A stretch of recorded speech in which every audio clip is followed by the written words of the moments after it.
Section, we're going to talk a little bit about what layers are. It's going to be pretty simple. We're just talking about the basic functionality of layers. We'll talk about masks next. We did talk about tools quite a bit, so we're not going to get into tools and selections and things like that. We'll talk simply layers this time. Let's start off simply. There's different kinds of layers. If you look over here on the right-hand side in the layers column, where I've got layers set up here, you'll see there's something called a background layer with a little padlock on it. The background layer, when you typically open an image first, it'll come in as a single layer, unless you're opening a PSD file, which already has different layers in it, but that's a different story. Typical image, raw image, JPEG, it'll come in as a single layer, and it'll be called background. It's locked because it's not really a layer, it's a background, and you can't move this background layer around. If I try to move this, for example, I can, I'll show you later, this thing will not move around. So it's because it's a background layer. I can unlock it by simply clicking the lock icon. Now I can move it if I wanted to. There's certain things you can't do with a background layer, but we'll leave it at that. There's a background layer to start with. Then there's layers above that background layer. Okay, so you can do different things with those things, and these are all pixel layers. Okay, there's pixels on each one of these layers, background and the other layers included, and some of these pixel layers have transparency on them. Okay, so if I take this background layer and turn it off, you now see these pixel layers above that with transparency. The transparency is the hash marks in here. So I can turn these layers off one at a time. The tree, I'll start on the top of the tree. We got the deer and the egret.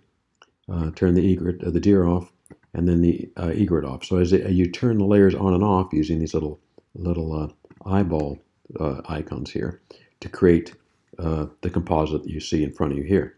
And there's different things you can do with these layers. For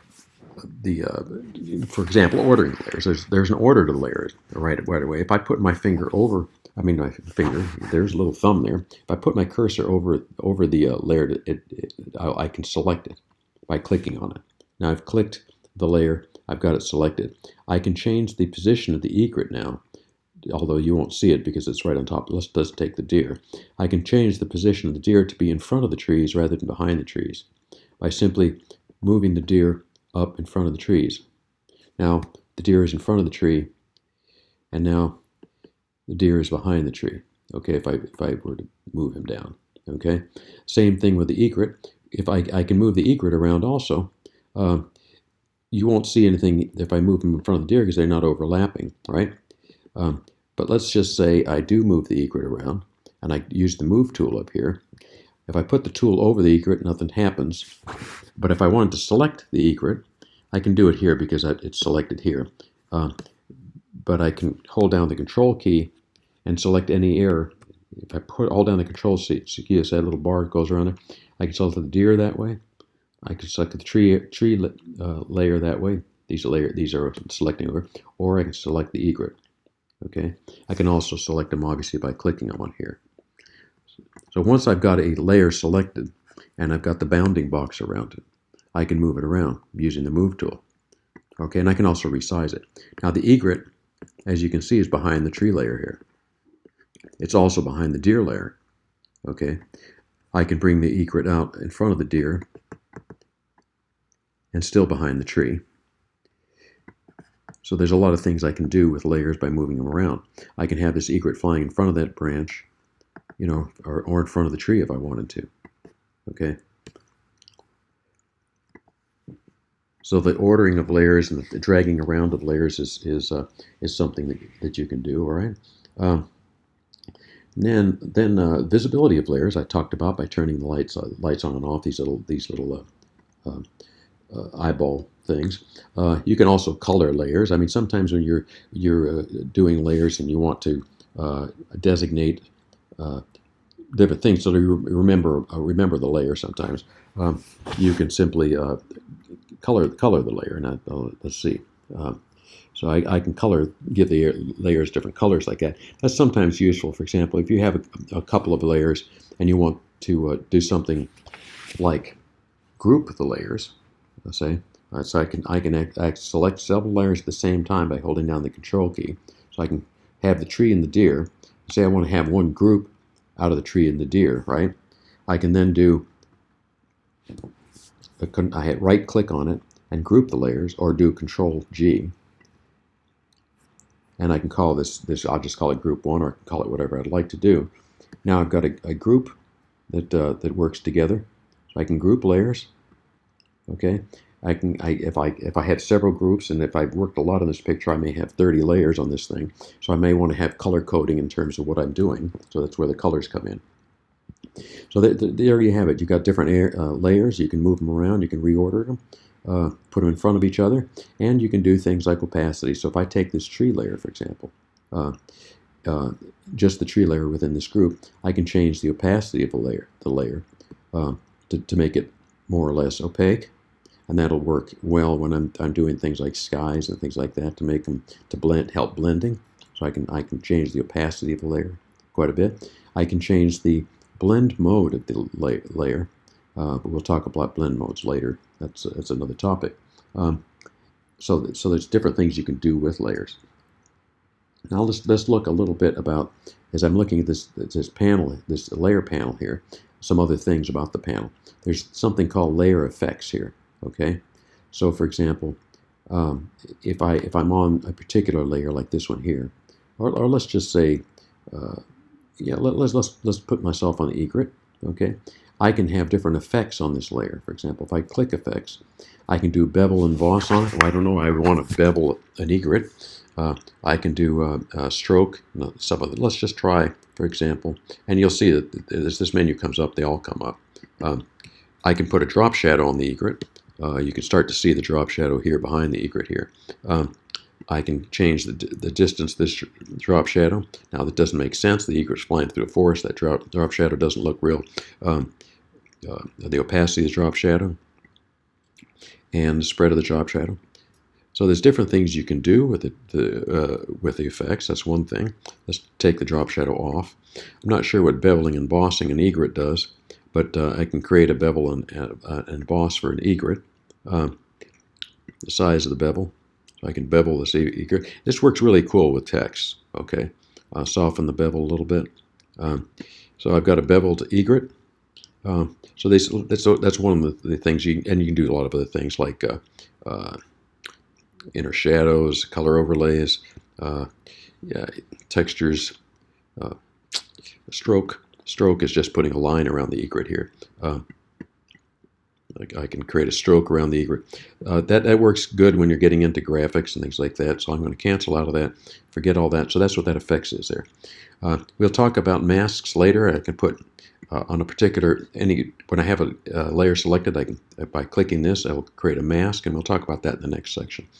I can do adjustments on layers by either using that, or if I've got my adjustment panel here, I can use these things here. They're the same thing.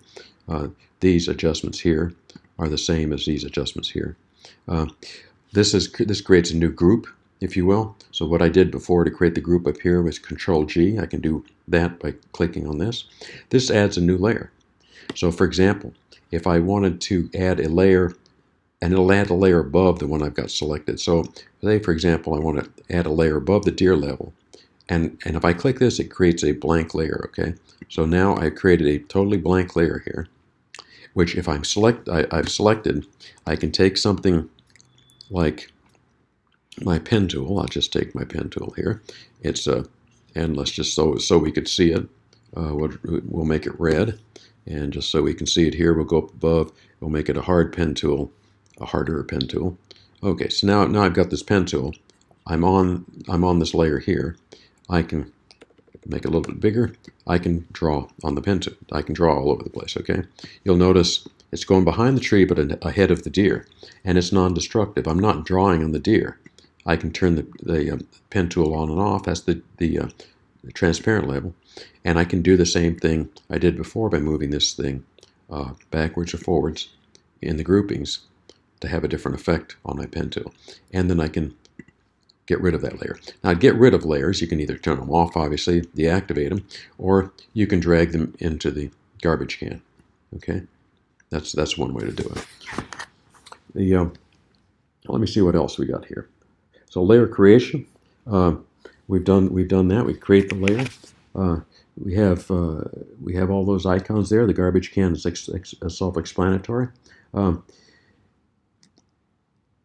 There are certain commands that we've talked about before. For example, if I want to copy a layer, for example, that deer layer, I can do things like layer new via copy, and the Command J command is there. So I could just go over here, for example, and hit Command J, and I've created a new deer layer. That one's right on top of the other deer layer. So I could move it around. I could resize it, make a fawn out of it. I could do things like edit, transform horizontally. I've got this little baby deer facing the other direction by its mommy. And now I've got a deer and a fawn together. Isn't that cute? Okay. And now once I've done all that, I might get to the very top of this stack of layers here and decide I want to do some overall adjustments on them or do something different, okay? So I can create what's called a stamped layer, and you have to be ambidextrous to do this. It's Shift, Option, Command E. What is a stamp layer? A stamp layer is simply, if I turn everything else below it off, it's simply a combined flattened layer. It's taken everything below and flattened it into one layer. So now I've essentially got all this and flattened it into one layer, okay?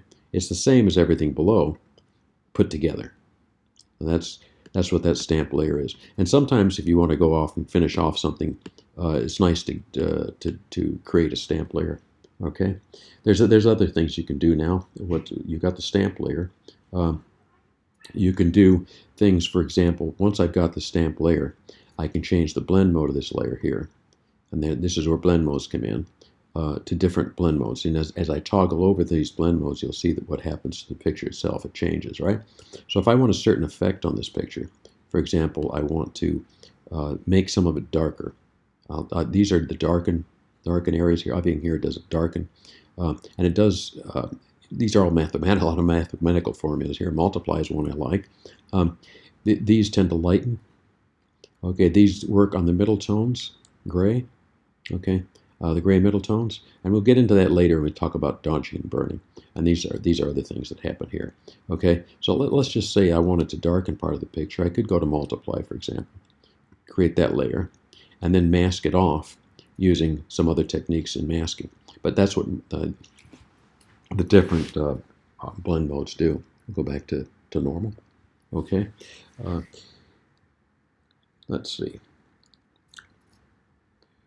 And that's about it for layers. I mean, layers are not much more than that. You move them around, you use them that way. And then when we get into masking, you'll see a lot more that we can do once we've got these layers in place. Okay?